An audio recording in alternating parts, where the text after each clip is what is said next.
ఒక స్త్రీ అవమానం, ఒక రాజసభ మౌనం, ఒక మహాయుద్ధానికి నాంది. ఒకసారి ఊహించండి, ధర్మం గురించి ఉపన్యాసాలు ఇచ్చే మహామహులు కూర్చున్న రాజసభ. కానీ అదే సభలో ఒక స్త్రీ గౌరవం నేలరాలుతోంది.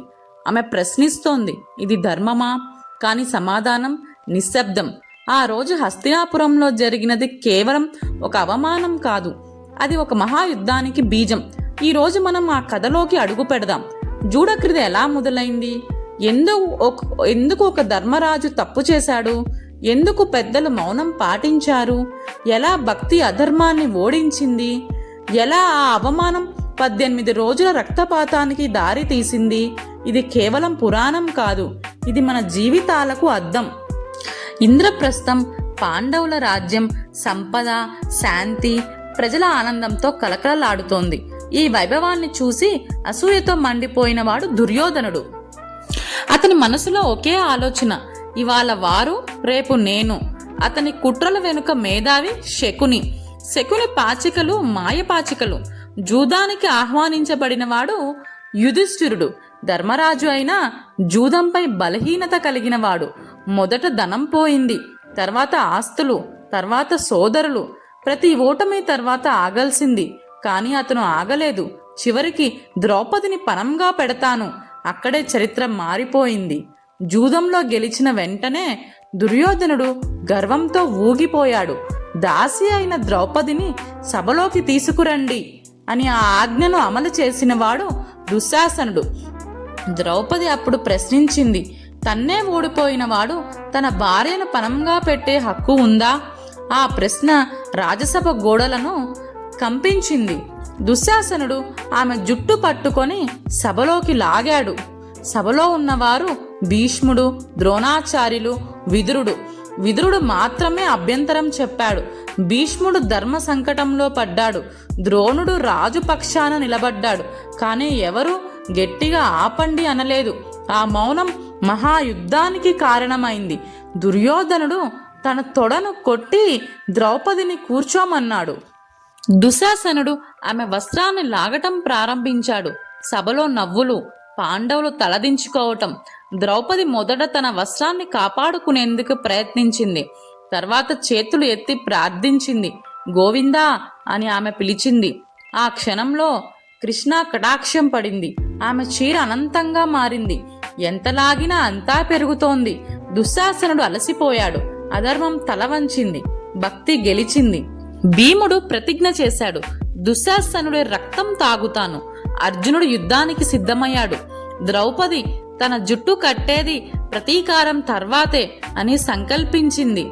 ఆ అవమానం విత్తనం 18 రోజుల యుద్ధంగా మొలిచింది. అనేక మహారథులు పడిపోయారు. వంశాలు నశించాయి. చివరికి ధర్మం గెలిచింది. జూద క్రియలో మొదటి పందెం ధనం మొత్తం పోయింది. రెండవ పందెం రత్నాలు పోయాయి. మూడవది రాజ్యం, అది కూడా పోయింది. శకుని పాచికలు ఎప్పుడూ అతని వైపే పడుతున్నాయి. అక్కడే ఆగాల్సింది, కానీ యుధిష్ఠిరుడు ఆగలేదు. తర్వాత తన సోదరులను పణంగా పెట్టాడు. ఒక్కొక్కరిగా భీముడు, అర్జునుడు అందరూ ఓడిపోయారు. జూద క్రీడ కేవలం ఒక ఆట కాదు, అది అసూయకు ఆయుధం, అది అహంకారానికి మంట, అది మహాయుద్ధానికి విత్తనం. ఆ రోజు పడిన పాచికలు కురుక్షేత్రంలో రక్తంగా జారాయి. ఒక ఆట, ఒక తప్పు, ఒక మహావినాశం. శకుని పాచికల రహస్యం ఏంటంటే, శకుని సాధారణ పాచికలు ఉపయోగించలేదు. పురాణ కథనాల ప్రకారం అతని పాచికలు అతని తండ్రి ఎముకలతో తయారు చేసినవని చెప్పబడుతుంది. అవి అతని ఆజ్ఞకే పడేవి. అంటే ఆట ప్రారంభమయ్యే లోపే ఫలితం నిర్ణయించబడింది. ఇది యుద్ధం కాదు, పూర్వ ప్రణాళికతో చేసిన మోసం. మొదటి ఆట తర్వాత ధృతరాష్ట్రుడు భయపడి పాండవులను విడిచిపెట్టాడు. కాని మళ్ళీ పిలిపించి రెండో ఆట ఆడించాడు. ఈసారి పందెం 12 సంవత్సరాల అరణ్యవాసం, 1 సంవత్సరం అజ్ఞాతవాసం, మళ్ళీ ఓటమి. ఇదే యుద్ధానికి నేరుగా దారి. శకుని అసలు ఉద్దేశం ఏమిటో ఇప్పుడు తెలుసుకుందాం. పురాణ కథనాల ప్రకారం శకునికి కౌరవులపై అంతర్గత కోపం ఉంది. అతని కుటుంబం హస్తినాపురం వల్ల నష్టపోయిందనే భావన. అందుకే అతను దుర్యోధనుడిని ఆయుధంగా ఉపయోగించాడు.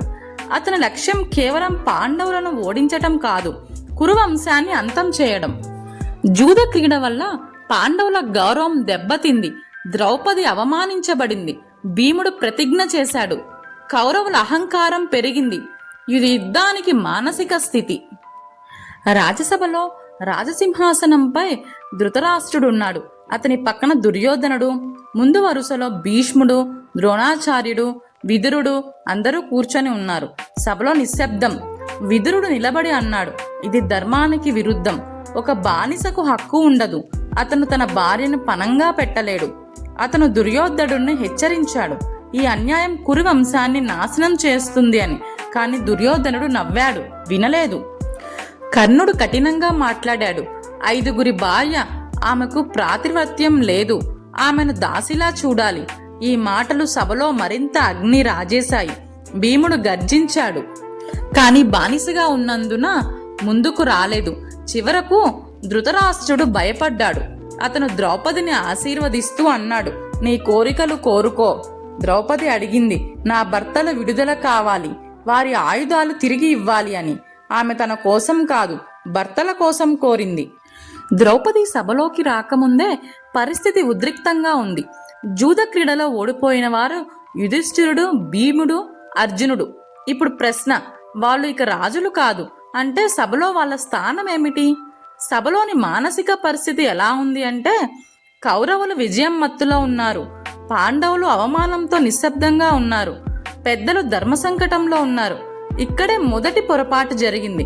ఎవరూ వెంటనే జూదాన్ని ఆపలేరు. ద్రౌపది అడిగిన ప్రశ్న మహాభారతంలో అత్యంత శాస్త్రీయమైన న్యాయ ప్రశ్న.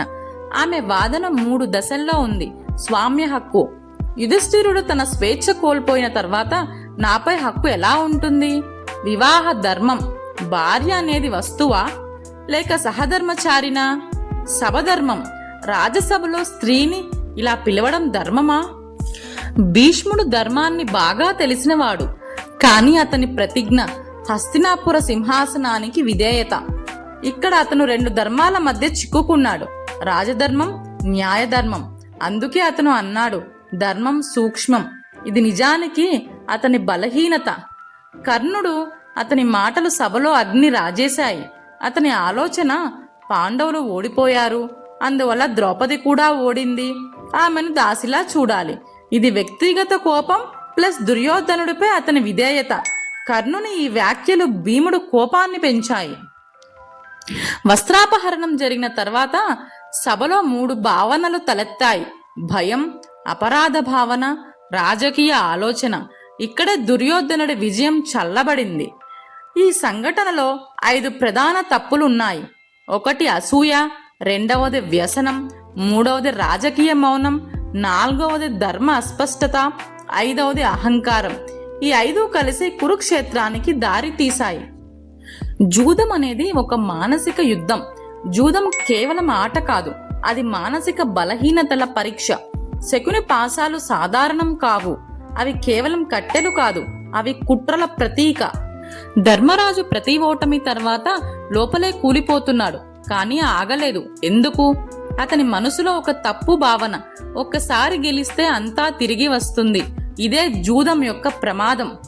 ద్రౌపది యొక్క మానసిక స్థితి ఎలా ఉంది అంటే, ఆమె శరీరంగా రక్షించబడింది, కానీ మనసులో గాయం మిగిలింది. అవమానం స్త్రీ గుండెలో ఎంత లోతుగా ముద్ర వేస్తుందో ఈ సంఘటన చూపించింది. అందుకే ఆమె జుట్టు విడిచింది, రక్తంతోనే కడుగుతాను అని ప్రమాణం చేసింది. ఈ జూద క్రీడ మన జీవితానికి చాలా పాఠాలు నేర్పిస్తాయి. అసూయ నాశనానికి మొదటి అడుగు. జూదం కుటుంబాలను నాశనం చేస్తుంది. పెద్దల మౌనం అధర్మానికి బలం. స్త్రీ గౌరవం కాపాడడం సమాజ ధర్మం. భగవంతునిపై నమ్మకం రక్షణ. హస్తినాపుర సభలో ఆ రోజు ధర్మం ఓడిపోయింది అనిపించింది, కానీ కాదు. ఆ రోజు ధర్మం పరీక్షించబడింది. ఆ పరీక్ష ఫలితం కురుక్షేత్ర విజయంగా వచ్చింది. ద్రౌపది అవమానం ఒక వంశం అంతానికి కారణమైంది. కౌరవులు అసలు ఎందుకు జూదం ఎంచుకున్నారు అని ప్రశ్న వస్తే, యుద్ధం చేస్తే ప్రజలు పాండవుల వైపు నిలుస్తారు, కుట్ర చేస్తే న్యాయం ప్రశ్నించబడుతుంది. కానీ జూదం అది స్వచ్ఛంద నిర్ణయంలాగా కనిపిస్తుంది. శకునికి తెలుసు ధర్మరాజు గెలవలేడు. జూదంలో ఓటమి, గౌరవ నష్టం, మానసిక పతనం అదే జరిగింది. ద్రౌపది కేవలం భార్య కాదు, ఆమె పాండవుల గౌరవం, ఆమె పాంచాల దేశపు గర్వం. ఆమెను అవమానించడం అంటే పాండవులను పూర్తిగా కూలదోయడం. దుర్యోధనుల లక్ష్యం ఏంటంటే వాళ్ళ మనసును విరగ్గొట్టడం. ఈ కథ ద్వారా మనం ఏమి తెలుసుకోవాలి? స్త్రీ గౌరవం రక్షించని రాజ్యం నిలవదు. అధర్మం తాత్కాలికంగా గెలుస్తుంది. మౌనం కూడా పాపమే, ప్రతీకారం కాదు, ధర్మం చివరికి గెలుస్తుంది. జై శ్రీకృష్ణ.